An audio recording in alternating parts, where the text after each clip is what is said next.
মানে গোটেই অসমবাসীৰ মানুহ জুবিন দাৰ কাৰণে আমি লগনে আছো ক'ৰ পৰা আছো কি কৰিছো কাম বন একো কৰিব পৰা নাই আমাৰ সবৰে ন্যায় লাগে তাতে মানুহজন আহি কেনে কৈছে আমাৰ ন্যায় নালাগে তাৰপিছত ৰাইজে ধৰিলে মাৰিলো কাণত ধৰালো তাৰপিছত পলাল গাড়ী লৈ পুলিচ আহিলে বসালে জুবিনৰ মিত্ৰ ন্যায় নালাগে বুলি কৈছে জুবিন দাৰ কাৰণে যদি ন্যায় নালাগে বুলি কৈছে সেই মানুহজন কেনেকা পুলিচে বচায় আমি ইমান দূৰৰ পৰা আহিছো মই বৰপেটাৰ পৰা আহিছো সেই মানুহজনে কৈছে ন্যায় নালাগে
মানে গোটেই অসমবাসীৰ মানুহ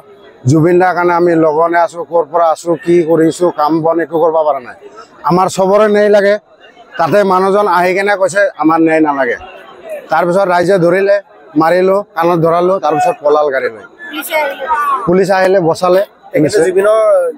মিত্ৰ ন্যায় নালাগে বুলি কৈছে জুবিন দাৰ কাৰণে যদি ন্যায় নালাগে বুলি কৈছে সেই মানুহজন কেনেকা পুলিচে বচায় আমি ইমান দূৰৰ পৰা আহিছো মই বৰপেটাৰ পৰা আহিছো সেই মানুহজনে কৈছে ন্যায় নালাগে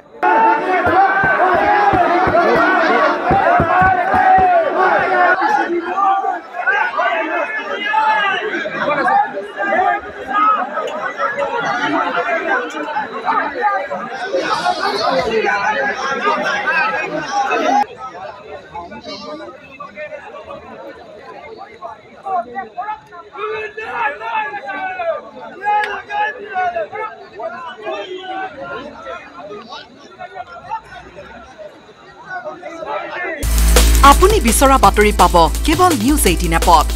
নিউজ 18 এপ ডাউনলোড কৰিবলৈ স্ক্যান কৰক এই QR কোড গুগল প্লে ষ্টৰতো পাব এই নিউজ 18 এপ